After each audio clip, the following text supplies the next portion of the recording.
जिज्ञासा के लिए तैयार रहेंगी। गोयल नगर से सरिता जैन। नमोस्तु महाराष्ट्री, नमोस्तु महाराष्ट्री, नमोस्तु महाराष्ट्री। महाराष्ट्री, मेरा प्रश्न ये है कि सपोज किसी मूर्ति की प्रतिष्ठा होती है, पंचकल्याणक होते हैं तो पूरी प्रोसेस से होते हैं। तो अगर कोई मूर्ति खुदाई से निकली या कहीं से मिली है तो उसकी प्रतिष्ठा की प्रोसेस क्या है? बहुत अच्छी बात बेटा। जो मूर्ति प्राचीन मूर्ति रहती है और वो खंडित नहीं है, व्यवस्थित है, ठीक है। कई बार ये परिस्थितियाँ आती थी बीच में कि मूर्तियों का निष्ठापन करके उनको भूमि में रख दिया जाता था ताकि उनकी सुरक्षा हो जाए।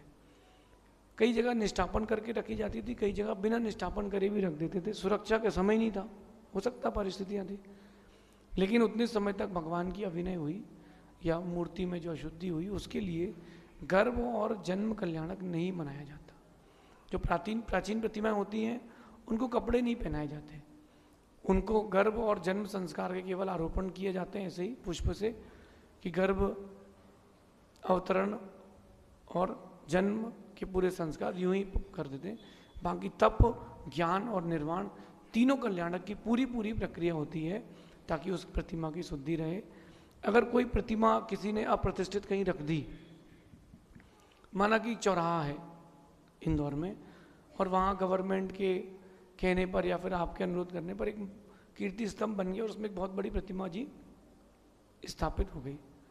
अगर उस प्रतिमा जी की लगातार 100 साल तक वंदना की जाए तो 100 साल तक वंदना की जाए तो प्रतिमा 100 साल बाद स्वतः प्रतिष्ठित हो जाती है, ऐसा समझना। ऐसा प्रतिष्ठा ग्रंथों का उल्लेख है। अगली जिज्ञासा के लिए तैयार रहेंगे। विमल जी अजमेरा जी। गुरुदेव के चरणों में नमोस्तु गुरुदेव। मेरा प्रश्न है गुरुदेव, जैसे विग्रह गति में 7 प्राण बताए गए हैं, तो गुरुजी कैसे 7 प्राण बताए गए हैं? उसके अलावा एक और मेरा श्लोक है, इष्टोपदेश की गाथा है, भुक्तो जिता मोहर मोहान मया सर्वे पिपुत गला उच्चिष्टे मम विगस माहिश प्रभा। तो मतलब इसके क्या कैसा अर्थ टाइप से बता? देखिए, सिद्धांत को आप बदल नहीं सकते हैं। 7 प्राण तत्संबंधी कर्म की प्रकृतियाँ अथवा जीव की अपेक्षा से वहाँ बताए हैं। सिद्धांत को अपन पलट नहीं सकते, वो तो जो लिखा है वो है, we can not change it. उसको स्वीकारना चाहिए। कहीं ना कहीं उसके पीछे कोई ना कोई एक सिद्धांत है, लॉजिक है। जीव के पास अनंत शक्तियाँ हैं। अनंत शक्ति होने पर भी जीव अलग अलग अवस्थाओं में अलग अलग शक्तियों से युक्त होता है। सुषुप्त भी होता है और सचेत भी होता है। तो जो विग्रह गति है वहाँ 7 प्राण ही बन पाते हैं, क्योंकि उसके पास वैसे तत्संबंधी उस समय कर्म का क्षयोपशम नहीं होता। प्राण कर्म से संबंधित चीज़ है।